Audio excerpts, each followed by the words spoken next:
Ira Levin makes the fact that we're going to die okay. That's one thing that horror novels in general do. They kind of inoculate us to the horror that life ultimately becomes.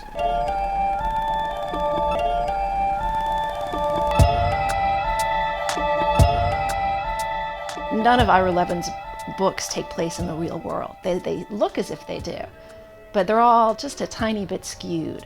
And so he creates this universe where he brings us into what we think is a familiar space, and then spends the rest of the book kind of unraveling that. Rather than everyday life stopping and being taken over by horror, it's more like horror creeping into people's lives and into the world.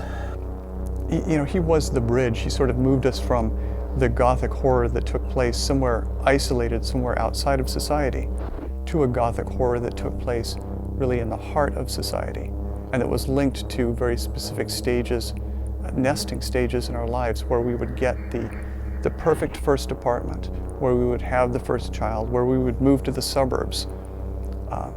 That each of these stations of the cross was used by him at a time when so many baby boomers were having that same experience, and that this thing that they thought would deliver them to happiness was actually delivering them to a worse nightmare than they had ever experienced before. One of his greatest strengths was knowing what would hook a reader, what would get an audience pulled in right away. It's really a seduction.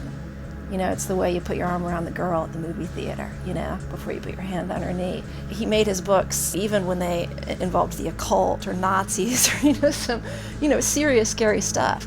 They were always really fun to read, and I think he wanted his readers to have fun on every page.